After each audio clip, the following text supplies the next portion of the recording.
throw these together and Okay. cover 7 territories here. Awesome. We're competing anytime you're ready, Mike. That's Oh, a lot of papers there. That's okay. There's not that many of them. But you're good at dancing through some of these, man. That was good.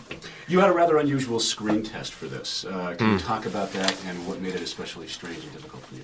Well, there were a number of unusual things. The first was that I knew maybe a third of the executives in the room at my final network test, because I had been a temp for 5 or 6 years in the business, so I'd actually temped for some of the people who were there to watch me perform.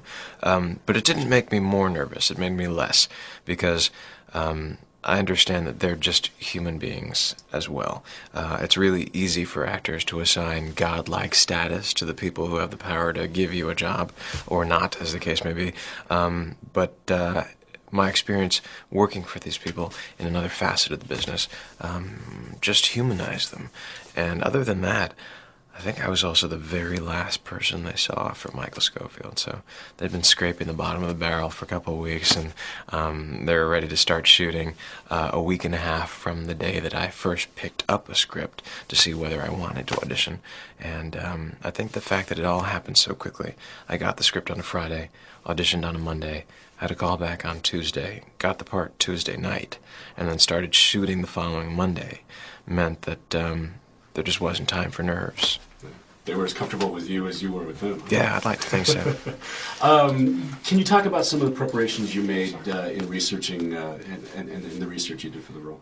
Well, which ties into what we're just talking about. The fact that I only had a week meant that there wasn't a great deal of preparation allowed, which actually worked out well, because I think Michael goes into this prison situation assuming that it's going to be like A, B, and C, but the reality is it's D, E, and F. So the fact that it was a shock to me, and all very new and fresh, and a little bit intimidating, only served in my portrayal of the character.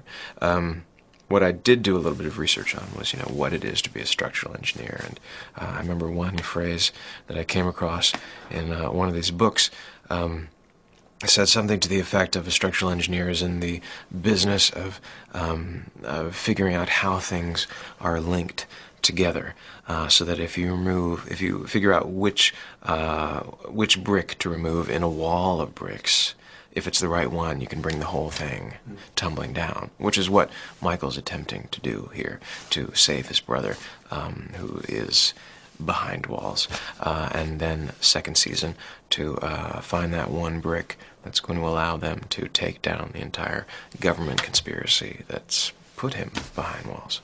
So it wasn't ever important for you to ever sit down with any inmates and maybe talk about what their life was like? I got a chance to do that on set. We had guys working on our show playing inmates as extras who were inmates at Joliet State Pen, where we were shooting the first season. They'd come back for closure, perhaps. And I think some of the inmates also acclimated to that environment. They became used to the routine of it, the regimen, the 3 squares, the guarantee of a roof over their heads. And not that that's an ideal situation by any stretch, but there is a reason why some people get themselves thrown back into prison. Sometimes it's because they're happiest there or most comfortable. Did you ever encounter anybody like T-Bag? No, they by and large are probably busy terrorizing people instead of lining up to play extras on a TV show. I'd like to think that we would have been able to weed those people out before they wound up on set. Can you describe the Prison Break set and talk about some of the challenges involved in working on a show that's set in prison? The challenges were myriad. The fact that you're working in what was a functioning prison for 150 years brings its own set of challenges, because you're trying to shoot a scene, you're having a good time, you're laughing out in the sun, standing there in the prison yard, joking around with the cast and crew, and then you remember that someone probably got shanked right where you're standing. It's a little bit like picnicking in a graveyard, and psychologically I think it took its toll. But at the same time, it was a very real, visceral reminder of what what the stakes were.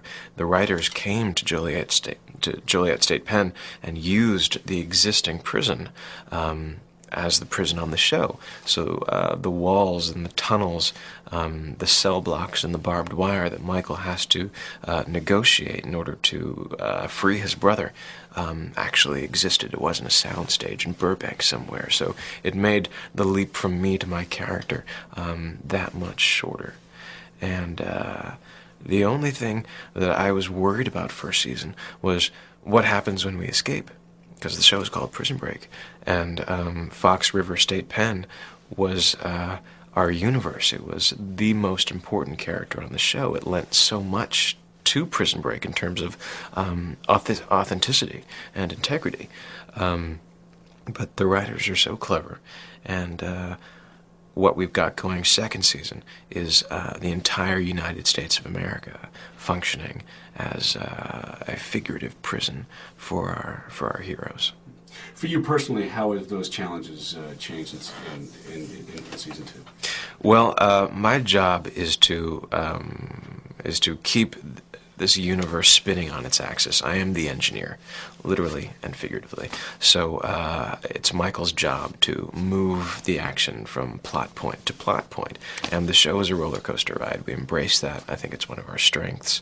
But there came a time, maybe 12 episodes into season 2, which was only 8 or 9 days in the world of Prison Break, where I was counting up how many car accidents we'd had, how many times someone had shot at me, how many times I'd shot at someone else, the $5 million that we wound up struggling for, and losing and then finding and then losing, the bodies that have been stacking up, the people harmed and injured and betrayed, all so that my brother can go free. There's a lot that's going on emotionally and psychologically, enough to keep a character occupied on another show for 3 or 4 seasons. So it's my job to honor each and every one of those things as best I can, because if Michael doesn't react to the chaos around him in a believable, relatable fashion, then the audience is left watching a bunch of robots going from one stunt piece to the next, and there's nothing to care about on screen anymore. What would you say sets Prison Break apart from other serialized dramas like Lost in 24? Well, I can't say that I'm very familiar with a lot of other TV shows. I don't get the chance to watch much TV. I will say that our writers are especially good at not dropping the ball. They don't leave a lot of loose ends. If some element or hint or clue, some weird piece of business is introduced in episode 5, you know that it eventually will have a payoff. It might be episode 15 or episode 25, but it will all come together to form a cohesive whole. So I think audiences who are willing to invest the time and the energy in the kind of Prison Break universe that we're trying to create will find it a satisfying, rewarding experience.